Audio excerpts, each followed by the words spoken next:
بسم الله الرحمن الرحیم. قدرمنو د انګلیسي د زده کړې مینوالو علامه خوشحال آباد لره دوستانو، نن پر ور باندې ګایږو. ورب خو تاسو پیژندلی دی چې کار ته ویل کیږي، یعنی فعل، ورب، کار. نن پر دې باندې ګایږو چې ورب څو فارمه لري. ورب چې دی، ورب څلور فارمه لري: فرست فارم، سیکنډ فارم، تھرد فارم، فورت فارم. دوستانو دا د دې دپاره دي چې دلته موږ صرف دا وپیژنو. بیا چې موږ هر ټینس وایو، بیا دا غوښتنه کیږي چې دلته کم قسم د ورب ورکول کیږي. نو تاسو ته به دلته معلوم وي چې فرست فارم دی، سیکنډ فارم دی، تھرد فارم دی، فورت فارم دی، کم یو دی. دا به تاسو زده کړي وي. دا فرست فارم ته بیس فارم هم ویل کیږي، او سیکنډ فارم ته فاست فارم هم ویل کیږي. تھرد فارم ته پاست پارټیسیپل هم ویل کیږي. فورت فارم ته پریزنٹ پارټیسیپل هم ویل کیږي، یا آی ان جی فارم هم ویل کیږي. دوستانو دا به په ډېر اساني سره تاسو ته سر په در خلاص کم. صرف په دې کې تاسو فکر وکړئ چې کم ترتیب ما لیکلی دی پر بورډ باندې، په دا ترتیب باندې تاسو ولیکئ چې هر یو زه ځانته درته وښیم چې دا په دې ټینسو کې دا استعمالیږي، په دې ټینسو کې دا استعمالیږي. مثال لکه گو. اول فارم چې دی د فعل go، eat، talk، walk، speak د اول فارم دی. څلورم فارم چې موږ جوړو صرف به په آخر کې آی ان جی ور ولګو، لکه go، going، eat، eating، talk، talking، walk، walking، speak، speaking. ګوره اول فارم او څلورم فارم بالکل زده سو. څلورم فارم چې اول فارم ته دی آی ان جی ور ولګوئ، په خپله څلورم فارم جوړ سو. دا څلورم فارم دا زده سو، اول فارم زده سو. پاته سولو سیکنډ فارم او تھرد فارم.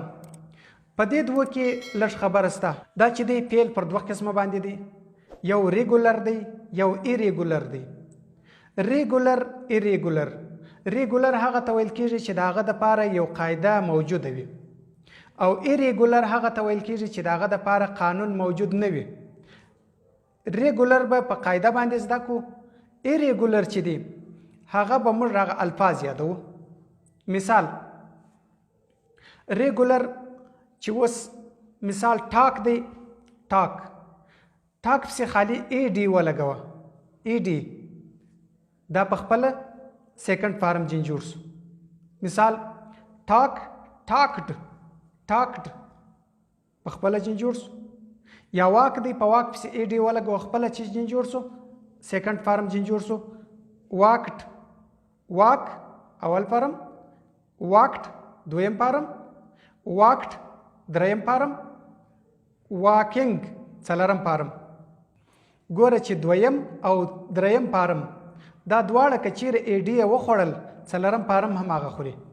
واک یعنی فرست فارم، سیکنډ واکډ، تھرد واکډ، فورت فارم واکینګ، آی ان جی. دا پسې ولګوه، دا خپله څلورم فارم جوړ سو. دا کومه فعل سو؟ دا ریګولر سو. ریګولر یعنی منظم، یو قانون والا چې یو قانون لري، دې ته چې ویل کیږي ریګولر. ایریګولر هغه فعل دی چې هغه غیر منظم دی، یعنی قانون نه لري، یو قاعده نه لري چې ته قاعده زده کړې هغه په زده کړې. مثال لکه گو. گو خو فرست فارم دی، اوس سیکنډ فارم او تھرد فارم دا دوه چې ته جوړې، دا داسې نه ویل کېږي چې ګوډ، ځکه دا چې دی دا ایریګولر دی، بې غیره قانونه دی. قانون یا قاعده د دې دپاره نشته. نو گو به موږ څنګه وایي؟ وینټ، went، go، went. went is second form. So go is first form, second form went, third form gone، gone. څونه فرق راغلی؟ go، went، gone ډېر فرق راغلی. بالکل د قانون څخه ووتل. د الفاظ به یادوو چې هغه ایریګولر دي، د هغو دپاره به موږ الفاظ یادوو. په دې به مې سر خلاصوي. ګوره چې په قانون کې دی چې ریګولر دی، هغه لکه ټاک، ټاکډ، talked، talking. هغه چې د قانون څخه وتلی دی هغه لکه go, went, gone, going. ګوره اول فارم او څلرم فارم. اول فارم چې څنګه کم لفظ دی، څلرم فارم خالی آی ان جی ورولګو بس هغه فارم جن جوړ شو، څلرم جن جوړ شو په خپله لکه go, going. eight, eight اول فارم، eight سیکنډ فارم، eaten تھرڈ فارم، eating فورث فارم. eating خو صرف یعنی اول فارم ته آی ان جی ورولګو خپله څلرم فارم جن جوړ شو. په دې به ان شاء الله سر اسانه خلاصوي. و صرف تاسې دغه وپېژنئ چې ریګولر ایریګولر یعنی منظم ایریګولر غیر منظم، ریګولر منظم ایریګولر غیر منظم، هغه ریګولر قاعدې والا ایریګولر بغیر قاعدې. دا صرف تاسې سره وپېژنئ. بیا آینده کې چې موږ کم ټینس وایو زه خپله درته تشریح کوم، هر لفظ به ځانته درته تشریح کوم. اوس دغه څلور پرمه موږ په کومو ټینسو کې استعمالولی سو؟ دوستانو شپږ کانټینیوس ټینسونه وه، ستاسې به په یاد وي. شپږ سیمپل ټینسونه وه. د هر سیمپل ټینس په مقابل کې کانټینیوس ټینس و، ستاسو به په یاد وي. لکه پریزنټ سیمپل ټینس، پریزنټ کانټینیوس ټینس، دا دوه سره مقابل شو. پریزنټ پرفیکټ ټینس، پریزنټ پرفیکټ کانټینیوس ټینس، دا دوه سره مقابل شو. دا د هر سیمپل ټینس په مقابل کې کانټینیوس ټینس ده. نو شپږ دانې ټینسونه کانټینیوس ټینسونه وه. کانټینیوس ټینسونه چې دي مکمل هغه په خپل ورب کې آی ان جي خوري، یعنی د هغه چې فعل کې استعمالیږي هغه به آی ان جي خوري. آی ان جي چې دي ورکه په شپږو ټینسو کې کانټینیوس ټینسو کې په هر یوه کې چې شي خوړل کېږي آی ان جي ګارېږي. آی ان جي یعنی چې ګو ده ګوینګ، ګوینګ دی کوي دا کانټینیوس ټینس جوړ شو. کانټینیوس ټینسونه شپږ دانې دي. دا شپږ ټینسونه موږ په دې باندې زده کړو. څنګه مې زده کړه چې آی ان جي کې راغلی دا به په دې شپږو کانټینیوس ټینسو کې یو ټینس وي. دا یو. دویم چې فرست دی دا بیا په دوه ټینسو کې راځي. پریزنټ سیمپل ټینس، فیوچر سیمپل ټینس. پریزنټ سیمپل ټینس، فیوچر سیمپل ټینس، په دې دوه ټینسو کې بیا اول فارم راځي. دریم یعنی سیکنډ فارم، په دې کې بیا سیمپل پاست ټینس یا انډیفینټ ټینس، پاست انډیفینټ ټینس، دا دواړه یو شی دي. نو څو دانې سوه؟ شپږ دانې کنټینیوس وخوړه، دوه دانې فرست وخوړل او یو دانه سیکنډ وخوړی. دا یې څو؟ دا یې اته دانې. پاته څو سوه؟ درې. او درې ټینسونه چې دي دا په تھرډ فارم کې راځي. هغه درې ټینسونه پریزنټ پرفیکټ ټینس، پاست پرفیکټ ټینس، فیوچر پرفیکټ ټینس. دا درې چې دي دا بیا په تھرډ فارم کې راځي. شپږ دانې کنټینیوس ټینسونه سول چې هغه په څلرم فارم کې راله چې آی ان جي یې وخوړل.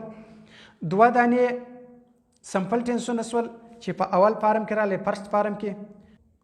یو دانه سمپل پاست ټینس سولو چې هغه په سیکنډ فارم کې راله. درې دانې پرفیکټ ټینسونه سول چې هغه په تھرډ فارم کې راله. پرفیکټ ټینسونه پریزنټ پرفیکټ ټینس، پاست پرفیکټ ټینس، فیوچر پرفیکټ ټینس. دا ټینسونه ګرد مکمل دا دي په دا څلور فارم کې راله. انشاءالله د هر یوه وضاحت زه درته کوم، په هر ټینس کې د هر یوه وضاحت درته کوم په ډېر اساني سره. صرف تاسې په دغه ترتیب باندې دغه در یاد کړئ، دغه ولیکئ چې پر بورډ باندې ما کوم ترتیب درته لیکلی دی، په دغه ترتیب باندې تاسې په خپلو کتابچو کې ولیکئ او بیرته د ځان سره دا هر یو یاد کړئ چې فرست کم یې ورته ویل کېږي، سیکنډ کم یې ورته ویل کېږي، تھرډ کم یې ورته ویل کېږي، فورت کم یې ورته ویل کېږي. دا څلور فارم دي. فرست یعنی اول فارم، سیکنډ معنا دویم فارم، تھرډ معنا دریم فارم او فورت معنا څلرم فارم. دا څلور فارمه دا تاسې یاد کړئ. د پیل دا بیا په ټینسو کې ډېره درته اسانه کېږي. راتلونکي سبق به انشاءالله د ټینسو وي، ټینسونه به پکې وایو انشاءالله په ډېره اساني په ښه ترتیب باندې. او پاته سلو تېر سوي سبقان هغه تاسو د راتلونکي سبقه پورې تاسې هغه سبقانو باندې هم تکرار وکړئ، هغه سبقان هم راتېر کړئ. ځکه چې دلته په فرست فارم کې کم ټینسونه استعمالیږي په دې کې یوه قاعده راځي، هغه چې اس یا اس اس یا اس ایچ یا سی ایچ یا او یا ایکس هغه چې هلته خوړل په نان کې چې سینګولر به و پلورل ته چینجېدی، نو دلته هم هغه استعمال راځي، خو هغه بیا زه دلته په ټینس کې درته وایم انشاءالله.